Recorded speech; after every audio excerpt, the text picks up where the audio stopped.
Rappelez-moi, parce que là, je montre à l'écran comment Harald parle de Ragnir. Je montre comment Imo parle à Ragnir. Rappelez-moi, s'il vous plaît, parce que avec l'âge, commence à perdre la mémoire plutôt facilement. Rappelez-moi, s'il vous plaît, comment Imo parle de Harald, mon esclave, ma petite merde, mon chien, non? Comment vous m'expliquez que Imo parle d'Harald comme un petit caniche, comme une petite merde, comme un esclave, alors que Imo parle à Ragnir comme ça? Est-ce qu'on n'aurait pas par hasard une certaine hiérarchie qui serait mise en place? Je sais pas. Est-ce que je dois écouter Harald ou est-ce que je dois écouter les gens qui n'aiment pas Ragnir? Je me le demande. Je suis en perpétuel... c'est ma quête de vérité dans ce monde. Je cherche activement la vérité. Qui dois-je écouter? Les gens qui sont présents, qui connaissent les choses, ou les gens qui n'aiment pas un petit écureuil qui ne leur a rien fait. Écoute, on en parlera à l'occasion. Telle est la question. Wanil? Être ou ne pas être, telle est la question. Exactement. Tu nous as fait un monologue. Parce que les hommes m'ont rendu fou. Parce que t'es pas à ma place. Je leur ai parlé de Ragnir, ils m'ont vu comme un fou. Il m'a dit non, t'abuses, non, je max de quoi? Je max de quoi? C'est un marteau, t'abuses. Voilà, j'abuse de quoi? C'est Imo qui parle ou c'est moi qui invente là? Ils vont dire que c'est moi qui invente là. Regarde, ça ne nous rajeunit pas. Tu sais, Imo parle comme si c'était... Tu vois ou pas? Non, c'est dingue. Imo parle... à parler avec Saturne et tout, plein de mépris. T'es une vieille merde, Saturne. C'est dingue. Et là, Imo parle avec Ratatos avec tellement de respect, c'est phénoménal. Non, mais après, les mecs, fallait bien... Oda, en vrai, tapine. C'est simplement que les gens n'ont pas eu la vision, mais en vrai, tapine. Oda... T'as montré qu'il combattait auprès du dieu de la guerre. Frérot, il a attendu dans le pays le plus fort du monde pendant des centaines ou milliers d'années. Et des gens se sont dit, c'est un petit. Bah écoutez, pourquoi pas? Allez, vu qu'on est chez les fous. Eh ben écoutez, on va continuer avec le sujet, vu que c'est un sujet qui m'intéresse grandement. Nous avons une attaque combinée. Alors là, waouh. Oda, là par contre, il faut que je m'exprime. Oda, je sais pas, il a quoi avec Ragnir, les mecs. Je vous jure, je sais pas ce qu'il a avec Ragnir. Mais Harald qui parle, Loki qui parle, Imo qui parle, les coups de marteau de zinzin, Jarl qui dit à Shanks, non, ferme-la, c'est pas parce qu'on avait peur du fruit, mais c'est parce qu'il y avait un putain de bodyguard. Oda, il te met quoi? Alors qu'on pensait tous, parce que c'était plutôt logique, que Ragnir ne mettait que des coups de marteau, et ben en fait, il s'avère qu'il te fait des kamehameha à distance. Ou Ken, est-ce que je suis fou, ou est-ce que Oda donne tout à Ragnir là? Parce que je suis désolé, je veux bien qu'on me dise que j'abuse. Mais bon, ça c'était valable, si tu veux, il y a une semaine. Là, il y a Imo qui parle, il n'y a plus aucune personne de crédible qui va me dire que j'abuse à ce niveau-là. Et là, frérot, Théma, il te fait quoi? Il peut te geler, et en sachant que le gel, là, il n'y a que lui qui peut te dégeler. Il n'y a que lui qui peut te dégeler. Qu'est-ce que t'en penses, toi, de cette option offensive de Ragnir, là? Non, mais moi, je trouve ça bien qu'il puisse utiliser des capacités un peu, entre guillemets, seul. Justement, il y avait ce débat où il y en a beaucoup qui disent que Ragnir, on peut pas le placer en termes de niveau et tout. Moi, je suis d'accord que placer Ragnir en termes de niveau, c'est très compliqué. Mais je suis aussi d'accord que Ragnir, tu me dis certains personnages, je te dis Ragnir les bas. Et il y en a beaucoup qui, justement, se posaient la question comment Ragnir va faire parce que Ragnir n'a jamais attaqué seul. Et en vrai, c'était la réalité. C'était factuellement vrai. Non. Aujourd'hui. Il attaquait Loki. Quand Loki courait, il lui mettait des gros coups de marteau. Oui, mais non, mais je te parle en gros avec des techniques. Genre oui, des techniques, pas que au corps à corps, tu veux dire. Ouais, c'est ça, en gros, en termes de technique. Mais là, le fait qu'il puisse utiliser de la glace lui-même et tout, je suis désolé, mais il vient là Aokiji, l'homme de glace, déjà. Bah oui.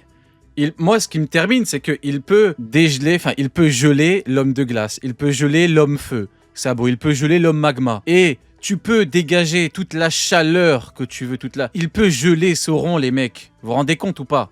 Maintenant que j'ai react Seigneur des Anneaux, je peux... non, il a la ref. Là, il bombarde les refs. Il peut geler Sauron, ouais. Le mec, il est content d'envoyer les refs. Non, mais c'est dingue. Et Saruman, vas-y. Ah, et Saruman, évidemment, mais même Saruman, oui, le blanc, il peut geler tout le monde. Ah, il peut geler le gris, même le brun, même les bleus. C'est le mec, il a toutes les refs. Non, mais c'est dingue. Sony, en quelques mots, qu'est-ce que tu penses du fait que, en vrai, Oda, je sais pas, il lui donne à Ragnir, c'est dingue. Il vient d'une époque, mais frérot, mais t'imagines? Alors qu'à la base, il envoyait que des coups de marteau. Là, il te fait des kamehameha de gel, il te gèle à distance. Après, là, tu meurs direct. Frérot, il y a un monde, personne peut te sauver. Il y a un monde où il y a un des rois à l'époque, il a dit, vas-y, c'est bon, j'en ai marre, je vais prendre ce marteau. Il est arrivé, il a vu juste un écureuil posé, frérot, et il s'est fait mêler par un écureuil, frérot. Il y a un monde. Oui. Il y a un monde, un géant de 20 mètres, il s'est fait retourner par un écureuil, frérot. Il a dit, Jarl.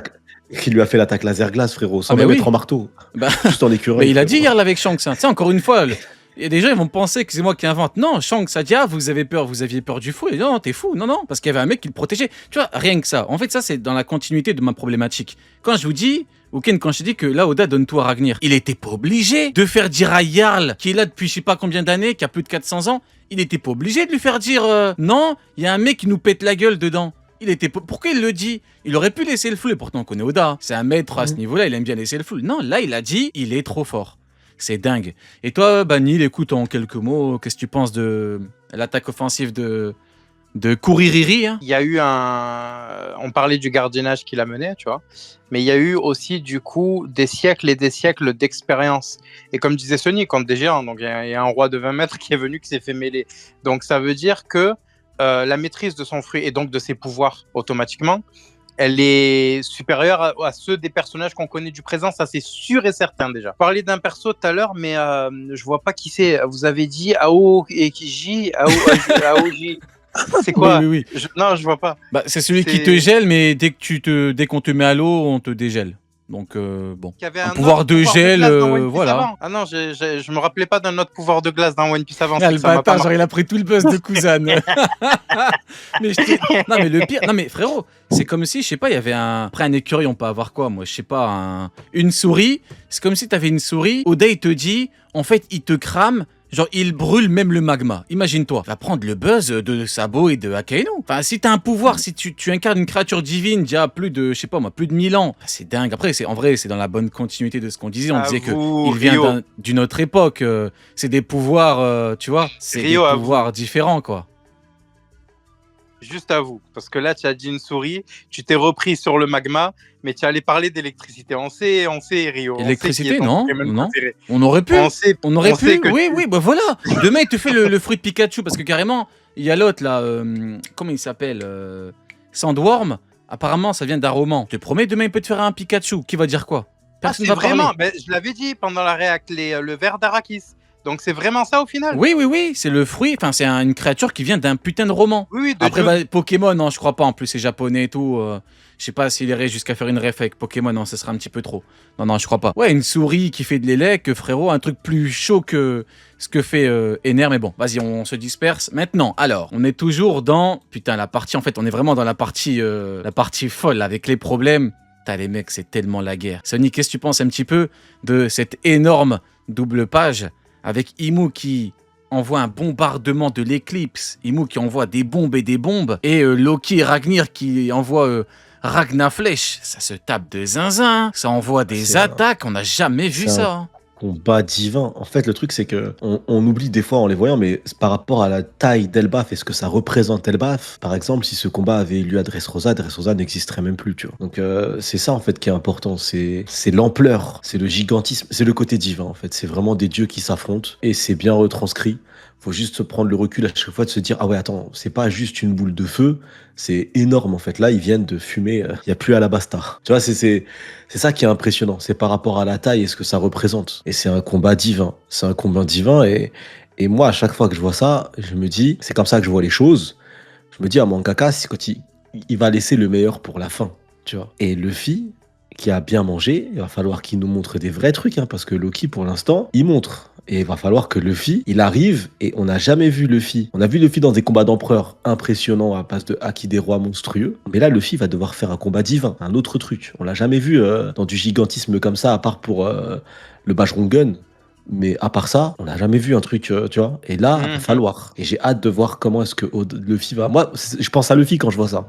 Je me dis, mais Luffy, ça va être une crotte de nez comparé à tout ça en termes de taille et tout. Il va nous faire quoi comme attaque pour... Donc j'ai hâte. Ça me hype ça me hype pour la suite, frérot. C'est ce que je te disais au début quand on parlait du chapitre. Moi, ça me hype pour les prochains chapitres surtout. C'est l'après que je me pose des questions. C'est qu'une fois que tu as rencontré Mou, même que tu as perdu, jeu égal, ou j'en sais rien, je m'en fous. Une fois que tu as rencontré Mou, les autres Yonko, ils valent quoi face à toi? Tu vois ce que je veux dire? Tu as rencontré le plus puissant des Haki. Ouais, parce que après, Mou est bridé. Je pense que Mou est bridé. Et après, il y a une phase qui est intéressante, je pense, après, là, qui sera dite juste après. Pour moi, c'est un pont qui est en train de créer Oda pour nous reparler de Mou après, devant d'autres géants, pour qu'on ait des informations. Parce que je pense qu'à mon avis, il y a des géants qui vont nous parler potentiellement de Mou. Une fois que Vega va donner une information complémentaire.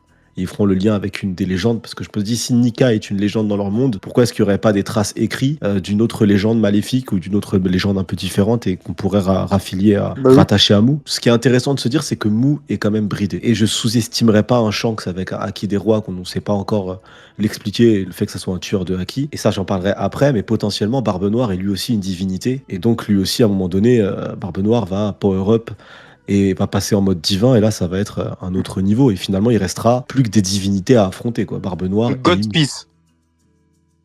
Mais d'ailleurs, c'est un peu ça, on y est. Hein. Ah bah oui.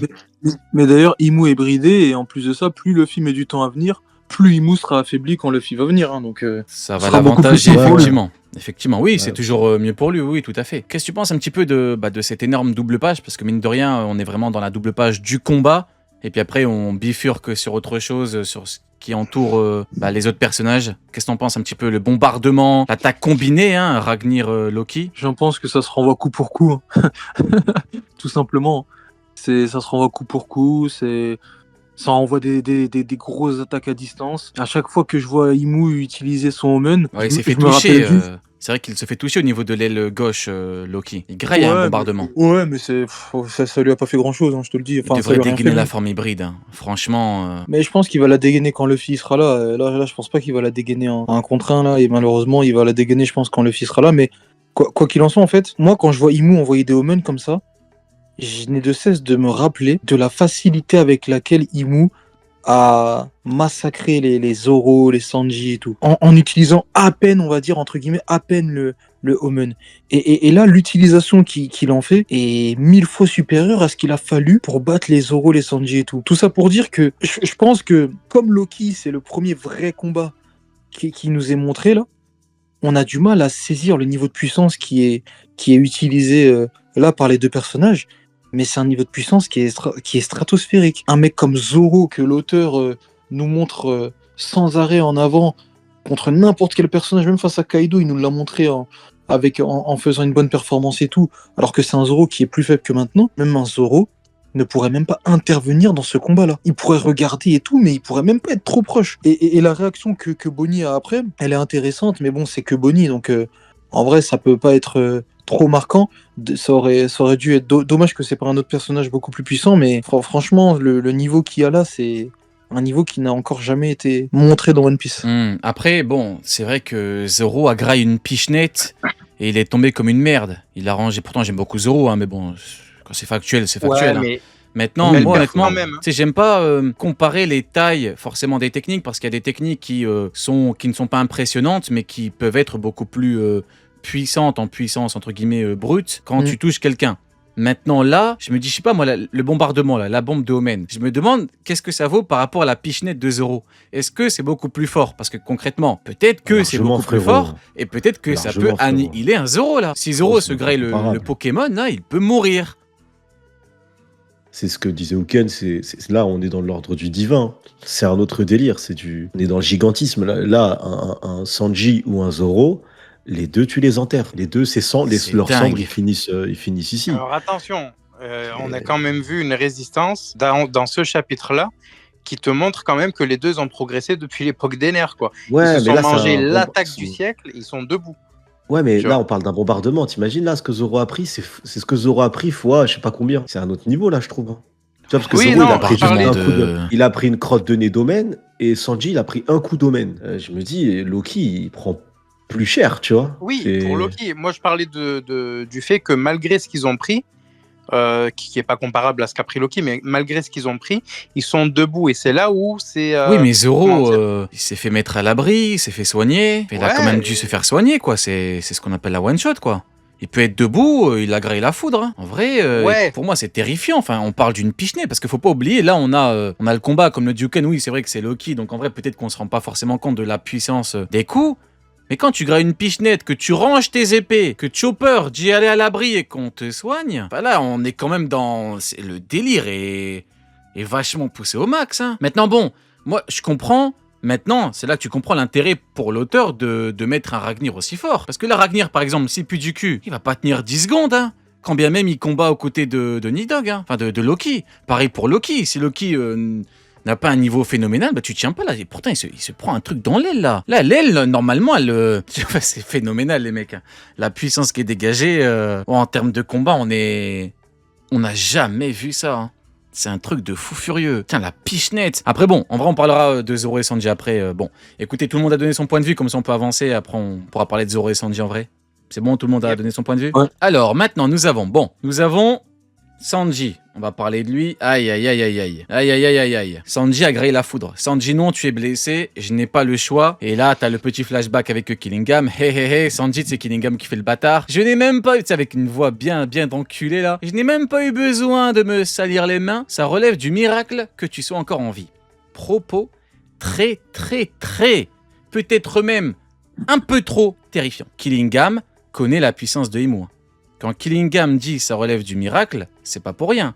Sanji, il a graille une frappe, un coup de pied des enfers de Imu, chargé au Omen, chargé à la puissance démoniaque, chargé à ce que tu veux. Il a grillé la foudre. Hein. Il se relève. Il est pas mort en fait. Donc en fait concrètement, il est pas mort. Tu peux considérer ça comme un one shot parce que concrètement, après il est hors combat et voilà. Après il se relève un petit peu après, mais bon, il y a un petit laps de temps. Mais concrètement, si Killingham dit que ça relève du miracle, ce n'est pas pour rien. Ce n'est pas pour rien. Kizaru, quand il a graillé la patate de Luffy là, il a pas rempli son froc 3 fois? Il est tombé, il a pas plaidé la folie? Hein? Quand tu compares maintenant avec le coup de pied chargé de Omen de Imu là, quand on compare, ça donne quoi? Qu'est-ce que ça donne? Et pourtant, Sanji, est-ce qu'il est mort? Non. Eh ouais les mecs, il se relève. Là on parle, encore une fois, on se remet dans le contexte d'un coup de pied chargé de Omen, du diable, vu un mec avoir l'outrecuidance de l'attaquer, et vous vous rappelez de l'explosion, hein, c'était à la fin du dernier chapitre, la fin de l'autre chapitre, l'explosion était phénoménale. Est-ce que vous vous rendez compte? Et des gens nous ont regardé droit dans les yeux, et nous ont dit que Kizaru pouvait fumer Sanji. Est-ce que Kizaru a des techniques dignes du coup de pied chargé au Omen de Imu? Moi je vous le demande. Si, c'était quoi déjà? C'était abîme ténébral, je sais pas quoi. Oui, l'épée ténébrale. Le miroir abyssal. À part, voilà. dans le meilleur des cas, il jette son slip plein de merde, Kizaru. À part ça, il a quoi comme technique pour exterminer Sanji? Les gens sont des menteurs. C'est ça la vérité.